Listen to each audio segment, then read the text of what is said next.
After studying this module, you shall be able to know what is a stress and trauma, learn about the various stress disorders, identify the causes of these disorders, and also to know about their treatment. Stress and trauma. Stress is basically a result of threatening and disturbing situations which cause the human being's body to suffer from disequilibrium or imbalance of homeostasis. It is important for the person to gain back his homeostasis in order to rectify and rebuild his or her emotional and cognitive organizations. In our daily lives, we may suffer from two types of stress, namely stress that is negative and eustress, which is positive in nature. Eustress is called positive stress because it is experienced at times such as when individual is preparing for his examination or a presentation.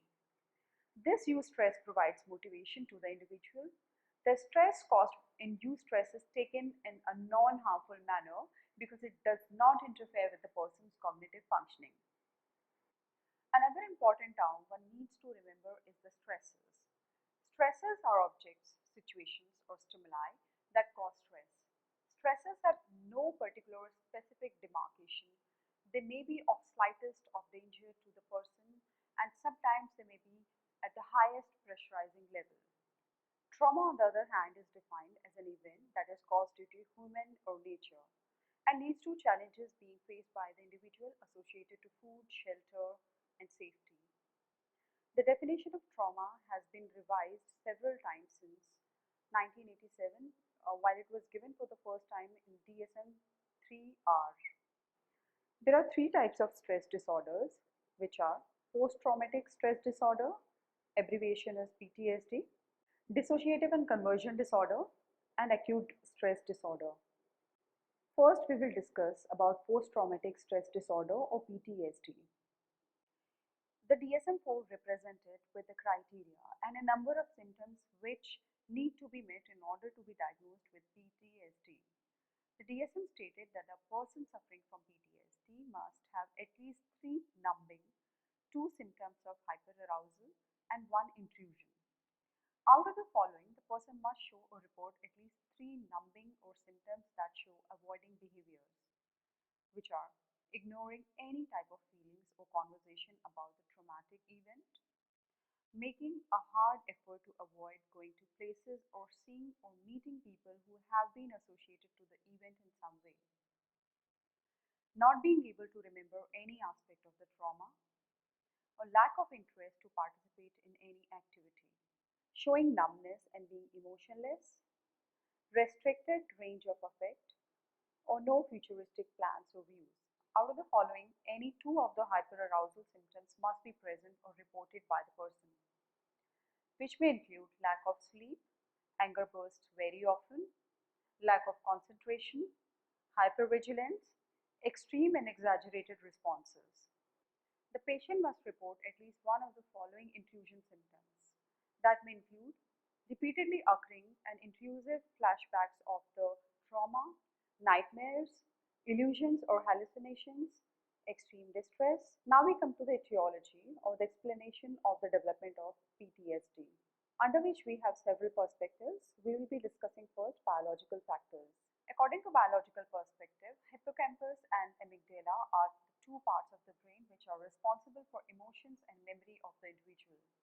Thus, when the traumatic event takes place, these two brain systems get activated and are held responsible for the memory and the related emotions with the trauma.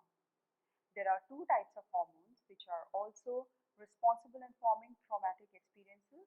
These hormones are cortisol and norepinephrine. These two hormones rise in level when there is a memory recall of traumatic event, which leads to the fear arousal in the individual. Next, we have classical conditioning model. In this case, the individual is stuck in a cycle where he keeps experiencing negative emotions which are associated with the traumatic event. The individual is unable to avoid the emotions which arise due to the memory of the trauma. Thus, it forms a vicious cycle which is difficult to stop. Events or trauma that could lead to PTSD. There are several events that may lead to a trauma and in turn PTSD, which may include death of a loved one, wartime, sexual abuse, childhood trauma or neglect, natural disaster, rape, terrorist attacks, etc. Treatment of PTSD. There are several treatment modalities available to treat PTSD, wherein first is debriefing. This form is not exactly a treatment but a way of preventing PTSD from happening. In debriefing, the person who has been in the trauma or has witnessed the trauma is talked to. It involves only one interview where the helper or the professional tries to talk to the victim and tries to encourage him to speak about the event. It helps the person to let out his emotions. Debriefing is believed to have positive effects along with the negative ones by pushing the victim closer to PTSD. It helps to avoid secondary traumatization. That is how it helps in avoiding the person from any further imagination about the trauma. Next technique we have is exposure techniques. This type of intervention involves the exposure of the most traumatic part of the traumatic event that took place. The person suffering from the trauma talks about the event to such an extent until a point where he stops feeling any type of distress and trauma. This technique is very commonly used to overcome traumatic events. The next very effective technique to treat PTSD is eye movement desensitization and reprocessing technique. This technique was developed by Shapiro in 1995. This technique is one of the most popular and effective techniques. Then we have family therapy. In this type of therapy, the patient gains love and support from his loved ones or the family. This type of therapy provides the patient with support and a reason to live happily. Pharmacological intervention. There are many drugs involving some antidepressants as MAOIs and SSRIs and tricyclics which have been effectively used for the treatment of PTSD. Next stress disorder that we are going to discuss is dissociative disorders, under which first one we discuss is dissociative amnesia. According to DSM-4, dissociative amnesia is characterized as a type of dissociative disorder. Dissociative amnesia is characterized by the forgetting of important information about self. Forgetting like this is associated with an explicit memory such as personal information or information about the past and implicit memory such as general knowledge. Amnesia can be of four types: generalized amnesia, localized amnesia, selective amnesia, and systematized amnesia. Generalized amnesia is one which involves forgetting of personal information. Localized amnesia is one where the person forgets about for a certain period of time. Selective amnesia involves forgetting some part of an event or act. And finally, systematized amnesia is one which includes forgetting a category of information, such as forgetting all memories of one's family. The onset of dissociative amnesia starts when there is uncontrollable stress and trauma, such as times of war, loss of loved one, death, violence, or natural disaster, etc. Next under dissociative disorders is dissociative fugue. This is another type of dissociative disorder. This is defined by DSM-4 as a sudden wandering away from home or place of work. In this disorder, the person is confused with his personality or self. It is believed by several researchers that it is more likely that a patient is confused with his own present identity rather than acquiring a new identity altogether. There is a great evidence about the fact that dissociative fugue and dissociative amnesia is the result of trauma and too much stress. Psychiatrists also talk about the soldiers in war who suffer from immense trauma and stress and thus suffer from these stress disorders.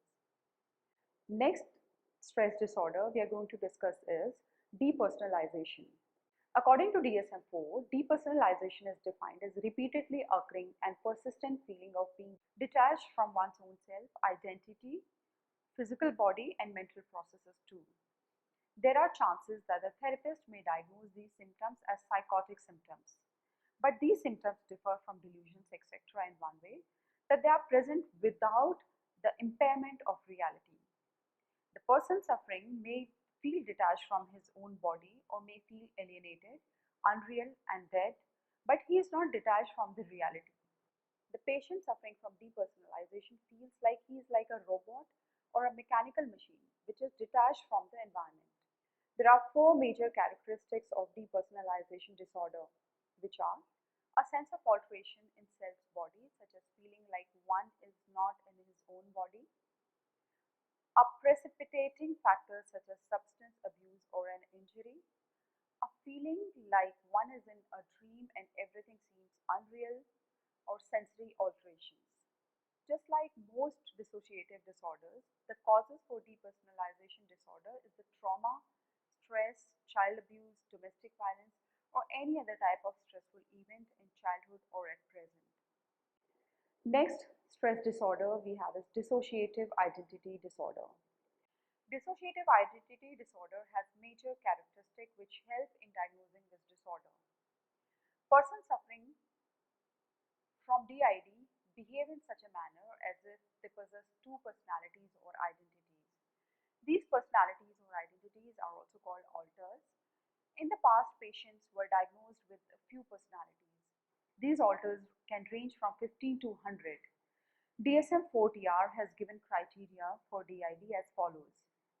The person must possess two or more than two alters or personalities. Each personality state should have its own pattern of perceiving the world around, thinking, and the way of behaving. At least two of these personality states must be dominant at different points of time and take over the control of the person's behavior. The person is unable to recall the actions or the things said at the time the person possesses one alter. The disturbances or changes in the personality are not due to any physical problem, substance abuse, or any type of medical condition. The basic task of the alter personalities is mainly to protect the host personality from all the dreadful and threatful memories from coming up and being remembered. These alters arise in order to keep the host personality safe, and as a result of all the childhood abuses the host personality has tolerated. The number of alters depend on the amount of time it has been or the severity of the disorder. Each alter plays their own role, and sometimes one alter may know about all the other alters as well as the host. There may be great variation in the alters. Some may speak different language while some could be of different gender. Some may also be old whereas some may just be a child. The main cause which may lead to the switch from one alter to another may be due to a stressful situation or something that might have upset the person. When the person undergoes a change in alter, he or she may not remember anything about what happened moments ago or where he or she is. The person feels like he's losing a lot of time, or he might feel that he has no clue how he ended up in a particular situation or with a particular person. Etiology. There are several factors which may lead to DID, under which we have a few entailed here. First one is childhood trauma. It is believed that children who have suffered from child abuse or trauma are at high risk of acquiring this disorder. Studies show that the most cases report childhood trauma. The psychologists believe that during the childhood, the child is unable to protect and defend himself from all the abuse. Thus, he develops an alternative self or personality which comes out when the child feels that he is going to face danger or threat or abuse. Socio-cognitive model. This model, on the other hand, says completely the opposite. It says that the patient's childhood trauma has nothing to do with this disorder. Rather, it is the patient's own way of dealing with the stress.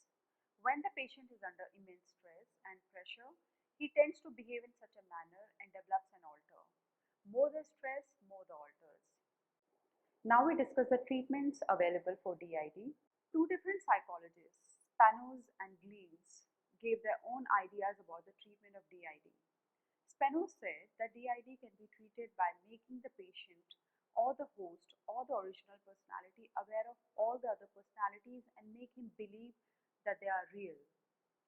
While Gleaves, on the other hand, believed completely the opposite and proposed a completely opposite method of treatment. He believed that instead of making the person realize that these alters personalities are real, the psychologist must make the patient aware that these personalities are just self-made and are not real. The psychologist must make the patient realize that these are virtual people or thoughts, not real people. Freud believed that hypnosis could help in treating DID. Hypnosis helped the psychologist to talk to each and every alter, to recall all the bad memories and then start de-traumatizing the patient. Another goal of psychologists or therapists in order to treat the patient with DID was to help them get all the personalities into one personality. This process is known as fusion. A number of techniques were used to help the patient to go through the fusion process. These techniques include play-guided imagery, life skills teaching, projective techniques, and group therapy to help bring awareness and understanding of other selves, and through this, eventually achieve cohesion between all alters. Major effects of dissociative disorders are ending up in a place which is unknown and unfamiliar, distortion in the body, gaps in memory, unrealistic feeling of self, voices from inside, feeling of detachment, changes in perception, forgetting, lack of social interaction, confused feeling of identity, finding items in your possession that you don't remember buying or receiving, writing in different handwriting, having knowledge of subject you don't recall studying. The next stress disorder that we are going to discuss is acute stress disorder. The major characteristics of acute stress disorder are very different from those that of PTSD. The development of extreme anxiety, symptoms of dissociative disorders, and several others that occur within the time span of 1 month of the trauma or the stress or loss of loved one. Another symptoms are withdrawal from enjoyable activities, social gatherings, lack of self-care, low emotional responsiveness, and the feelings of guilt and blaming oneself for everything. Someone who suffers from an acute stress disorder is one who experiences symptoms including a feeling of detachment from one's own body, feeling like one is in a dreamlike state, lack of concentration, and also an inability to recall parts of specific aspects of the traumatic event. Another important thing about acute stress disorder is that it involves at least one symptom from each cluster of the symptoms of PTSD. These symptoms have been mentioned in the section about PTSD above. DSM-5 listed 5 main diagnostic criteria for acute stress disorder. The first criteria include the any serious accident or injury, sexual abuse of any kind or death, first-hand experience of the trauma, eyewitness of the traumatic event, hearing about the death of close one or a friend, experiencing various details or information about the traumatic event. The second criteria of DSM-5 is that a person must report at least 9 to 14 symptoms out of the following 4 categories mentioned ahead, which may start or worsen after the trauma. Intrusion, that may include repeatedly occurring thoughts and memories of the traumatic accident. Nightmares, flashbacks of the trauma occurring or repeating itself. Prolonged physiological or psychological reactions. Negative mood, which may include inability to experience happiness or satisfaction. Dissociative symptoms, including losing time, forgetting important parts of the traumatic event, and feeling unreal. Under avoidance symptoms may include making efforts to avoid distressing thoughts and memories about trauma, making efforts in order to avoid the places, people, objects, situations, etc. that remind or are associated to the traumatic event. Arousal symptoms, which may include difficulty in falling asleep or staying asleep, irritability and mood swings, lack of concentration, exaggerated response, hypervigilance, etc. The third criterion for acute stress disorder is that the symptoms mentioned above or the disturbances seen should be at least 3 days to 1 month after the traumatic event has taken place. The fourth criterion is that these symptoms of disturbances must cause clinically significant effects in the person's social, personal, and occupational functioning. The last and the fifth criterion is that the effects or changes must not be attributed or due to any sort of substance abuse or any physiological cause. The acute stress disorder may also continue and may result in PTSD, but there are chances that within 1 month the patient is treated and the disorder may not result or lead to PTSD. About 50% of the patients develop PTSD after a month of being diagnosed with acute stress disorder. The treatments available for acute stress disorders are pharmacological intervention, which includes, just like PTSD, SSRIs, tricyclics, benzodiazepine, which are extremely effective and helpful for acute stress disorder. Then another treatment approach is cognitive and behavioral therapies, wherein the exposure to the information related to the trauma is given to the patient. Then we have eye movement desensitization and remission, psychodynamic psychotherapy, wherein focus is on the development and relationships of the person. Then we have person-centered and trauma-focused group therapies. Summary. Stress is basically a result of threatening and disturbing situations which cause a human being's body to suffer from disequilibrium or imbalance of homeostasis. Two types of stress we have studied. One is stress that is negative in nature and eustress that is positive in nature. Trauma, on the other hand, is defined as an event that is caused due to human or nature and leads to challenges being faced by the individual associated to food, shelter, and safety. Post-traumatic stress disorder or PTSD is a major stress disorder. DSM-4 presents the criterion for PTSD. Several treatment techniques have also been used. Dissociative disorders, dissociative amnesia, dissociative fugue, depersonalization, and dissociative identity disorders are the cluster of disorder under dissociative disorders. Acute stress disorder is another stress disorder which has been introduced, and the DSM-5 also presents its criterion. Its treatment is more or less the same as that of PTSD.